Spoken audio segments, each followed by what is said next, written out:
Sou natural de Bauru, nasci no dia 19 de janeiro de 1968 e nos primórdios dos anos 70, dos anos 71 para os anos 72, eu tive meu primeiro contato com a Cruzada Nacional de Evangelização. Na época nós não sabíamos, é um fato interessante, toda a família, quase 100% da família, minha família paterna, do lado do meu pai, desde o meu avô, é envolvida com automobilismo de profissão. Meu pai chegou a correr em Interlagos, meu pai trabalhou na preparação de carros, sempre envolvido com carro, mecânica diesel, caminhão, tanto na manutenção como na participação de projetos de carros de corrida e também do automobilismo bruto de caminhão e máquinas. E nos primórdios dos anos 70, de 71 para 72, eu tinha de 3 a 4 anos, eu não me recordo se foi 71 ou 72 agora, meu pai estava arrumando um carro, na época um Renault Gordini, na época muito famoso. E meu tio, eu estava junto com meu tio dentro desse carro. Meu tio, por um momento, saiu e entrou na casa para tomar uma água, e eu fiquei sozinho. E eu ainda criança, eu lembro de todo esse cenário, eu soltei o freio de mão daquele carro, criança curiosa, e o carro desceu ali a rua Comendador Leite, desgovernado. Eu me lembro que passou um caminhão, atravessou a frente do carro, e eu vim bater atrás de um corcelzinho amarelo de uma pessoa que estava participando de uma grande concentração de um missionário que nós viemos saber que era o missionário Mário de Oliveira. Uma época que o nosso presidente foi para Bauru e fez uma grande concentração no Mercadão 1, e ali nós entramos, tivemos o primeiro contato com a cruzada ali, naquele momento, naquela época desse grande movimento. Depois, o trabalho que o pastor Mário fez era bem diferenciado e muitos não se acostumaram em ir para a igreja, sentindo um pouco a diferença do trabalho. E o tempo passou. Nesse intermédio, meu pai passou a ter sérios problemas. Ele estava aqui conversando com a gente, de repente ele perdia o governo da fala e alguma coisa dominava a sua fala, alguma coisa que não era desse mundo.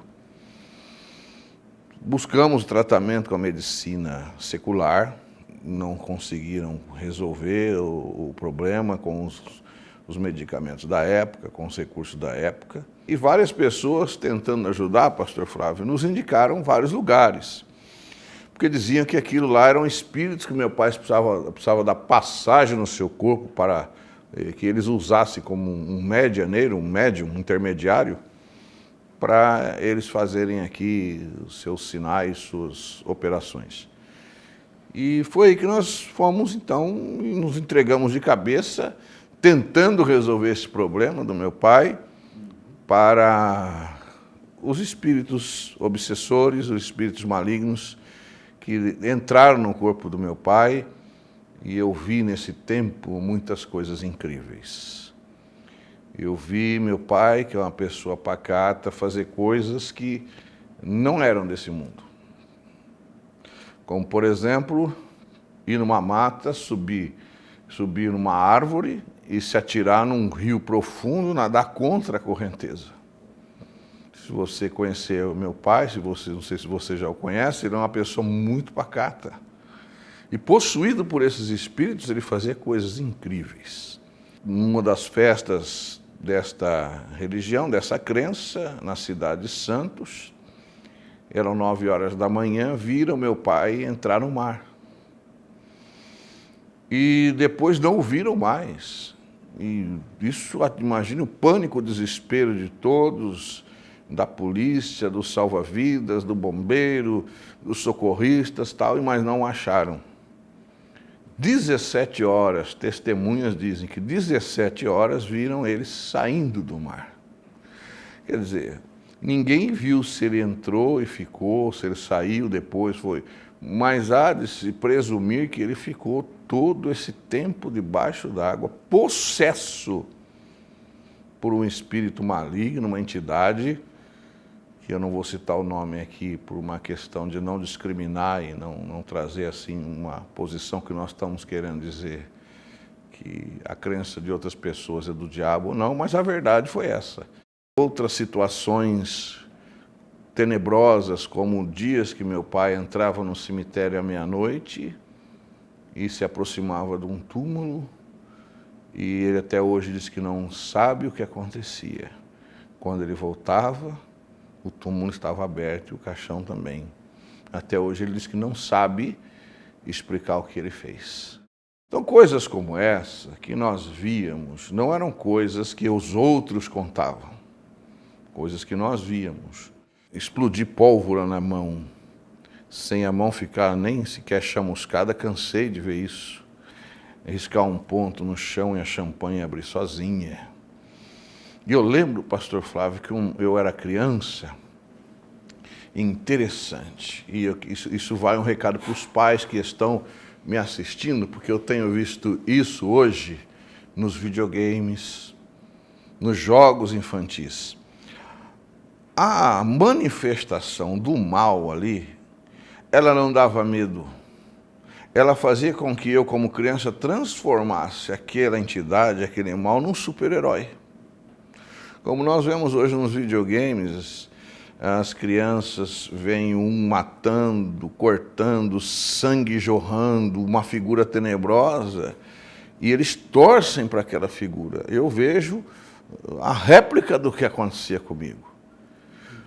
Um dia, meu pai, essa entidade pediu para que ele trouxesse uma imagem, meu pai trouxesse uma imagem dessa entidade. E eu me lembro, eu acordei, estava em cima da mesa, desse tamanho. Vou dar para você um comparativo assim de uma figura mitológica grega, o Minotauro. Não é? O Minotauro, cabeça de um boi, rabo, pata de cavalo nos pés, mãos de homem, vermelho e uma capa preta. Não vou dizer aqui o nome da entidade, porque nós não estamos de forma nenhuma denigrir a fé das outras pessoas. Mas eu gostaria que você que está nos assistindo prestasse bem atenção no final desse depoimento, para você entender, realmente discernir qual o espírito que nos ajuda e qual o espírito que quer, na verdade, nos confundir. Não é? A Bíblia fala de um rei chamado Adadezer, que era o que significa ajudador, mas era um falso ajudador. Na hora do desespero dos reinos, ele oferecia ajuda, mas para alienar, possuir e governar. E assim o inimigo, na hora do desespero, ele vai te oferecer ajuda, mas o que ele quer, na verdade, é te alienar e te prender para sempre. Minha família era assim. Resolvi uma coisa aqui, atrapalhava outra ali, e sempre aqueles espíritos dizendo que tinha que fazer uma coisa, tinha que fazer outra, e a gente ficava alienado. Aquela imagem me deu uma sensação, não de medo, de poder. Falei, nossa, é esse aí que meu pai recebe? Rapaz, que cara poderoso.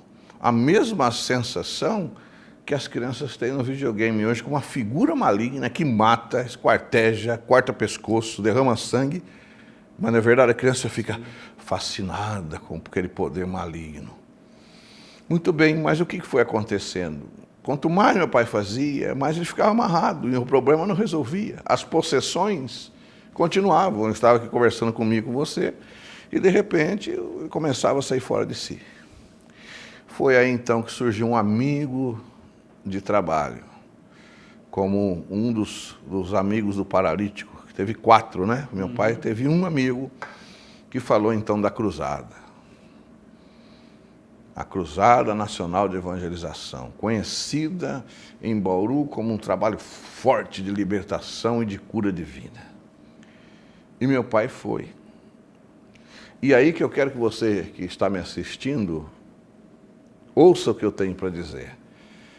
Quando meu pai foi, eu fui na igreja e olhei e não vi nada.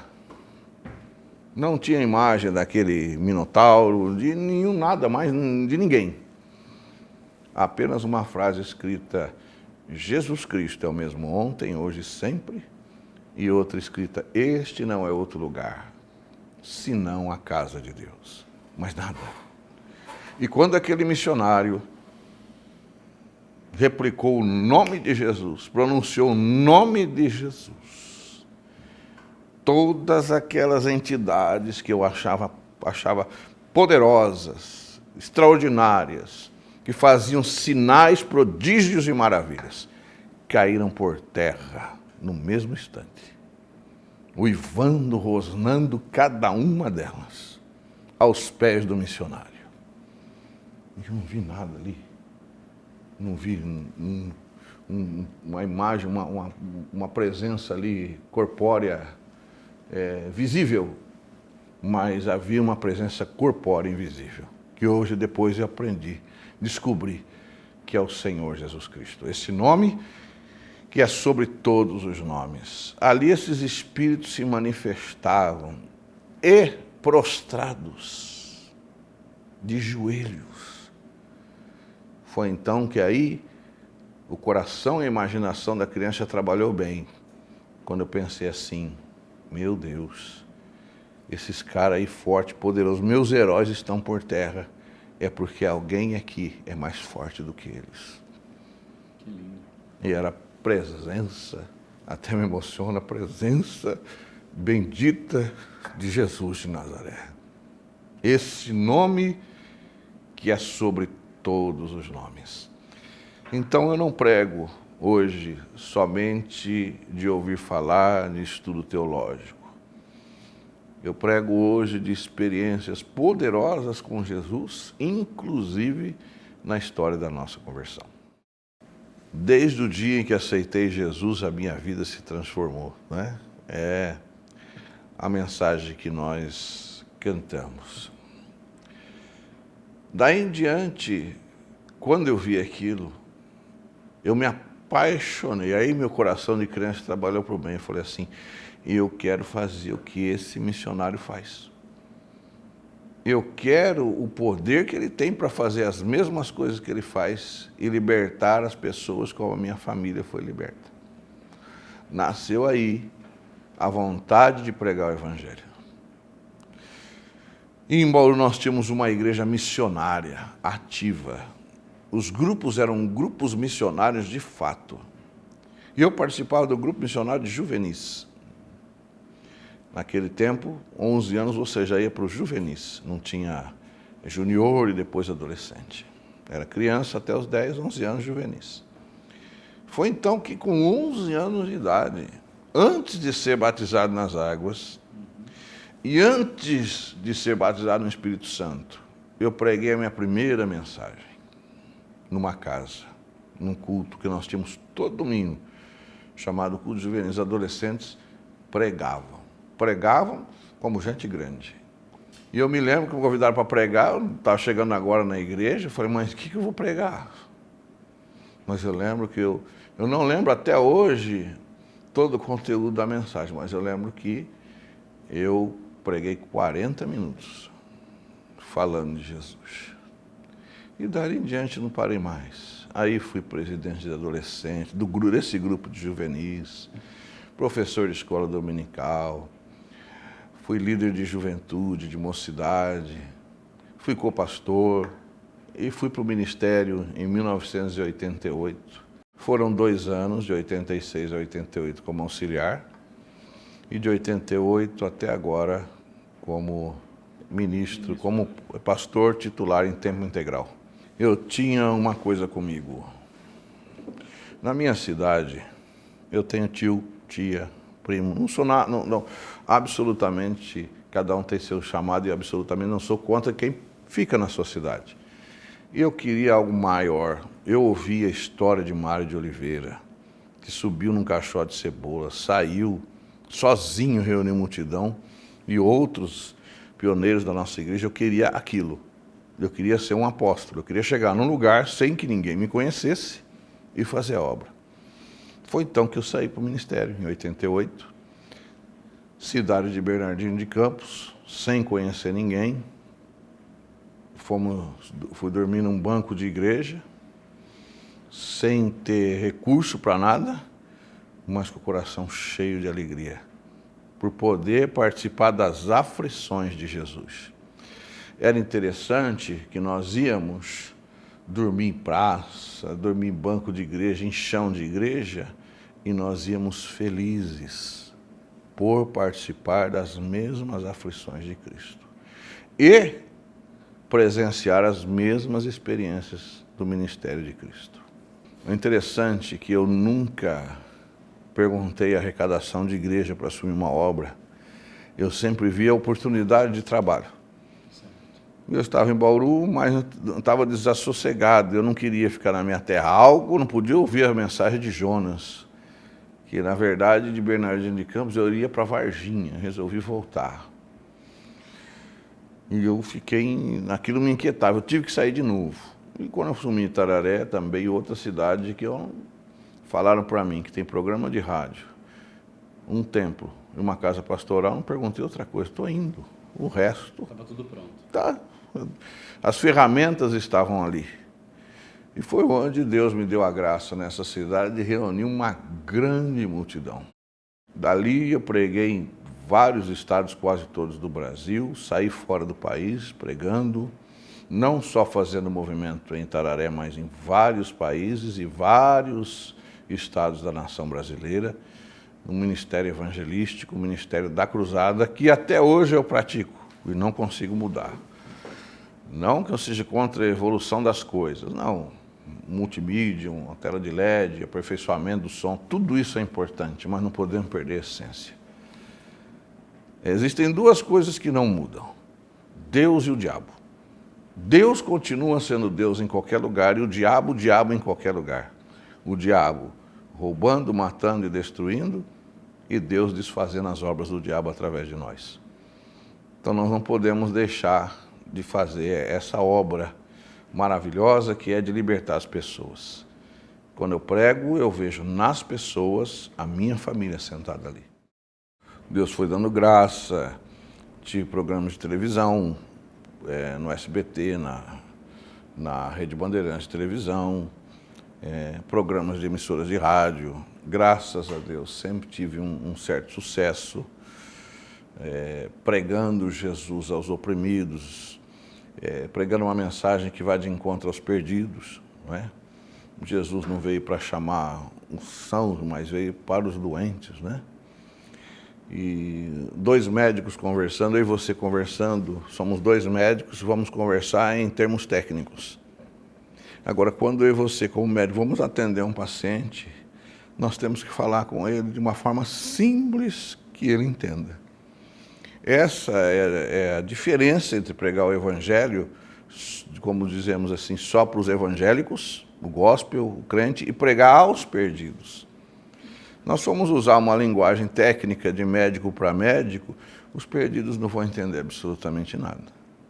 Então, quando eu for falar com uns perdidos, eu tenho que falar de uma linguagem simples, que ele possa entender as necessidades dele e que, através de mim, ele vai ter a cura de todo e qualquer mal pela pessoa bendita de Jesus. Quando nós viemos para Araçatuba, era presidente o então querido e amado reverendo Davi Rodrigues. E o pastor Davi, ele tem essa graça, tem até hoje, de despertar ministérios. E era uma pessoa que, quando ele via alguém crescendo, ao contrário de alguns que querem, às vezes, inibir a pessoa, ele projetava a pessoa. E eu tive a graça de tê-lo como meu líder. E ele começou a ver esse trabalho e me projetar. Foi quando, em 2002, ele me convidou para ser membro do Conselho Estadual de Diretores. Eu entrei, fiquei ali 12 anos como segundo tesoureiro, depois do pastor Davi nas outras gestões que vieram, e também fui 6 anos presidente da Comissão de Ética e Disciplina do Estado de São Paulo. Hoje estão se somando 16 anos, depois de 12 anos, foi-me pedido para mudar de posição na mesa, e eu passei de segundo tesoureiro para terceiro secretário, atendendo de uma forma submissa o líder do momento. E vamos agora para 16 anos de Conselho Estadual, desta gestão tão abençoada que nós estamos vivendo, esse momento ímpar, que é da liderança do nosso interventor, pastor Antônio Stefan, na direção administrativa do Dr. João Amarildo, e aqui com o meu amado e querido secretário de comunicação, pessoa que nos respeita o ministério de cada um de nós, e com uma equipe maravilhosa que está nos produzindo aqui. Eu gostaria de me dirigir àqueles que estão, primeiramente, na igreja do Senhor Jesus Cristo. A palavra igreja significa eclésia, chamados para fora, que nos leva a duas posições. Se formos chamados para fora, é para trazermos pessoas para dentro. Jesus disse aos perdidos: vinde a mim, e eu vos aliviarei. Mas para a igreja ele disse: ide e pregai. Nós temos que chamar os perdidos. Pastor Flávio, eu vejo no Brasil hoje uma realidade preocupante. O Brasil não era para ser um país com tanta corrupção, com tanta doença, com tanta destruição.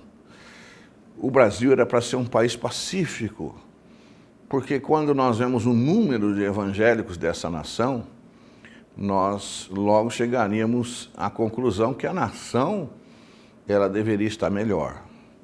Mas é uma preocupação minha de anos, não de agora, é que a igreja do Brasil, ela está muito aquém de cumprir o ID de Jesus. Nós vemos às vezes igrejas se dividindo, nós vemos aberturas de igrejas com membros de outras igrejas, nós vemos às vezes os pregadores pregando uma linguagem de médico para médico e o paciente não entende, não recebe. E o ministério de Jesus é simples, o evangelho é simples.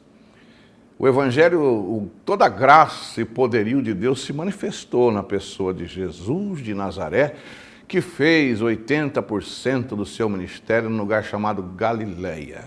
Por quê? É o lugar dos pobres, dos necessitados. E ele sabia que ele foi, o Espírito do Senhor está sobre mim e me ungiu para evangelizar quem? Os pobres. Não tinha templo na Galileia, o templo ficava na Judéia. Na Judéia, Jesus teve muito problema. Ele pregou aos pobres. Na Galileia estavam as pessoas que não tinham acesso, digamos assim, aos planos de saúde da época. Pessoas que eram discriminadas. E para onde ele foi? Ele foi para os doentes. Então, meu apelo faço a você, pregador do Evangelho, que pregue aos doentes, aos enfermos, aos leprosos, aqueles que estão. A lepra é uma doença não só física, mas ela causa exclusão espiritual e exclusão social. O leproso morava fora do arraial, eram os marginais que estavam às margens. E nós temos, Jesus incluía eles de volta na sociedade, tirava eles da margem e trazia para o centro. O mundo que às vezes eu vejo a igreja pregar com tanto ódio e raiva e às vezes condenando, é o mundo que Deus ama. É as pessoas que estão lá que Deus ama. As pessoas que estão... Deus amou o mundo de tal maneira que deu seu Filho para que todo aquele que nele crê não pereça, mas tenha a vida eterna. Deus enviou seu Filho, não para condenar o mundo, mas para que o mundo fosse salvo por ele. Pregue aos perdidos. Não vamos pregar para demonstrar que nós sabemos pregar. Isso é orgulho, egocentrismo, vaidade. Não vamos pregar para que nós venhamos demonstrar o nosso saber teológico. Vamos pregar para que o Evangelho de Cristo seja o poder de Deus para a salvação de todo aquele que crê. Prega, pregador, prega e não pare de pregar. Jesus Cristo é o mesmo ontem, hoje e sempre. O diabo continua roubando, matando e destruindo, mas o poder do nome de Jesus continua forte e atuante para libertar os oprimidos do diabo. Muito obrigado, Que Deus abençoe. Obrigado por essa oportunidade, abrindo para que nós venhamos contar um pouco da nossa história e, acima de tudo, nós possamos pregar esse evangelho de poder e graça àqueles que estão perdidos, àqueles que estão doentes. Muito obrigado. O testemunho do conselheiro estadual, reverendo José Edgilson Sampedro, é inspiração para seguirmos em frente, pregando o evangelho a todas as pessoas. No próximo Minha Vida, Minha História, conheceremos um pouco mais sobre o conselheiro nacional e superintendente, reverendo Adolfo Sarmento. Continue conosco, se inscreva em nosso canal, deixe seu like, ative as notificações e fique por dentro das novidades da Igreja do Evangelho Quadrangular, a sua igreja.